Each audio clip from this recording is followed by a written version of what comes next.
Bismillahirrahmanirrahim. Assalamualaikum warahmatullahi wabarakatuh. Perkenalkan, saya Dea Ananda Fitrisya dan dua teman saya, Laila Karima dan Aulia Widya Nugraini. Di sini kami dari kelompok 3 akan mempresentasikan hasil diskusi kami dalam mata kuliah Akidah Akhlak tentang materi kitab-kitab Allah.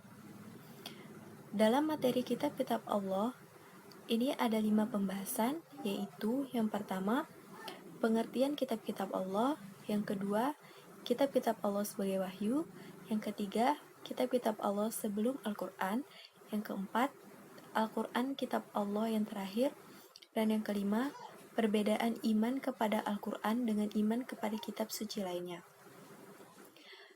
Pengertian iman kepada kitab-kitab Allah. Menurut Kamus Besar Bahasa Indonesia, kitab yaitu buku atau bacaan atau wahyu Tuhan yang dibukukan. Sedangkan iman yaitu keyakinan dan kepercayaan kepada Allah, Nabi, dan kitab. Iman juga dapat diartikan ketetapan hati, keteguhan batin, dan keseimbangan batin.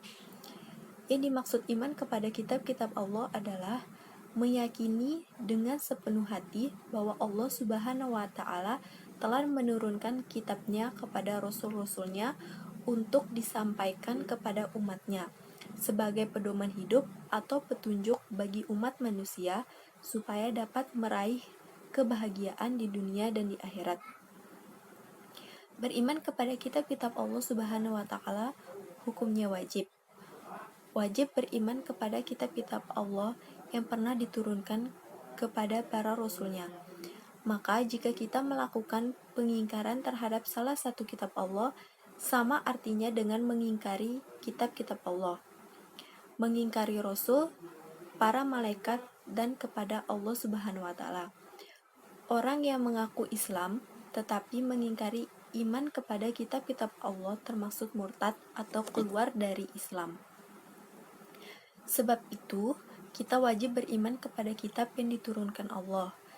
Iman kepada kitab-kitab Allah yang terdahulu berarti kita wajib percaya bahwa sebelum Al-Quran, Allah Subhanahu wa Ta'ala menurunkan kitab-kitab kepada para rasul dan para nabinya.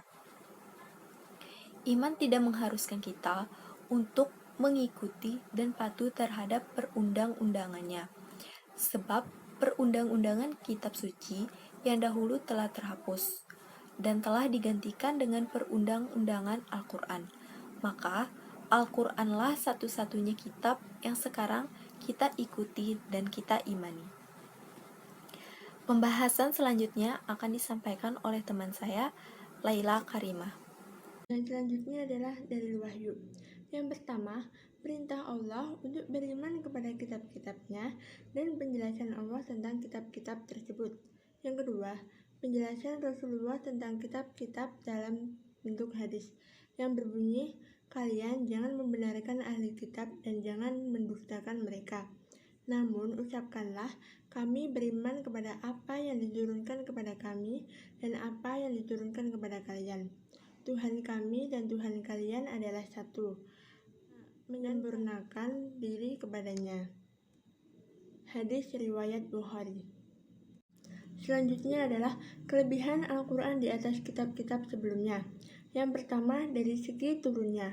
Al-Quran diturunkan kepada Nabi Muhammad SAW dengan hak. Kemudian para sahabat memperolehnya dengan cara hafalan dan ditulis. Yang kedua, kandungan Al-Quran itu sempurna, yaitu menjadi pertimbangan kebenaran di antara kitab-kitab sebelumnya. Yang ketiga, Al-Quran adalah satu-satunya kitab suci yang selamat dari penyelewengan dan perubahan yang dilakukan oleh manusia.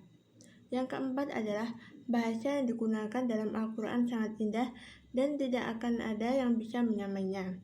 Yang kelima adalah Al-Quran adalah petunjuk bagi umat Islam dan obat bagi manusia. Yang keenam adalah Al-Quran yang adalah kitab yang sering dibaca oleh manusia. Nama kitab-kitab Allah dan Rasul yang menerimanya. Yang pertama adalah Kitab Taurat. Kitab Taurat diturunkan kepada Nabi Isa alaihissalam di Bukit Tursinah lebih tepatnya pada tahun 12 sebelum Masehi. Berisi tentang akidah Islam dan hukum-hukum syariat. Yang isinya yaitu: pertama, kewajiban meyakini keesaan Allah. Larangan menyembah berhala. Larangan menyebut nama Allah dengan sia-sia. Perintah menyucikan diri pada hari Sabtu atau hari Sabat. Dan kewajiban menghormati orang tua. Saya Aulia Widanugraheni akan melanjutkan presentasi dari Laila Karimah. Yang kedua yakni Kitab Zabur. Kitab Zabur diturunkan kepada Nabi Daud alaihissalam di Yerusalem, Israel sekitar abad 10 sebelum Masehi dalam bahasa dan tulisan Nabi Daud sendiri yakni bahasa Kipti.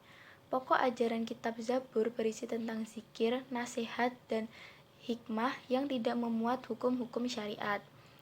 Menurut orang Yahudi dan Nasrani, kitab Zabur sekarang terdapat dalam kitab Perjanjian Lama atau Mazmur dan terdiri dari 150 pasal. Kitab Zabur merupakan petunjuk bagi umat Nabi Daud alaihissalam agar bertauhid kepada Allah Subhanahu wa Ta'ala. Yang ketiga yakni Kitab Injil. Kitab Injil diturunkan kepada Nabi Isa alaihissalam di Yerusalem, Israel sekitar abad 1 Masehi dalam bahasa dan tulisan Ibrani. Orang yang berpegang teguh kepadanya disebut kaum Nasrani.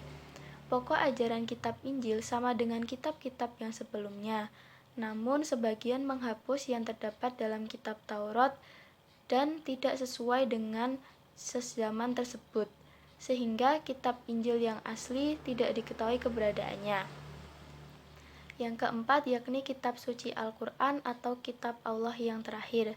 Kitab suci Al-Quran diturunkan kepada Nabi Muhammad SAW di Mekah dan Madinah, Arab Saudi pada sekitar abad 6 Masehi dalam bahasa dan tulisan bangsa Arab, yaitu suku Quraisy. Pokok ajaran kitab suci Al-Quran berisi tentang akidah atau tauhid, hukum-hukum syariat dan muamalat. Sebagian isinya menghapus hukum-hukum yang terdapat dalam kitab-kitab terdahulu dan melengkapinya dengan hukum-hukum syariat sesuai dengan perkembangan zaman. Dari kitab yang sebelumnya itu, yang masih terjaga hanyalah Al-Quran saja, sedangkan kitab Taurat, Zabur, dan Injil hanya tinggal nama saja. Ketiga kitab tersebut telah dinas atau digantikan oleh kitab suci Al-Quran. Artinya, sejak kitab suci Al-Quran diturunkan, maka ketiga kitab tersebut tidak berlaku lagi.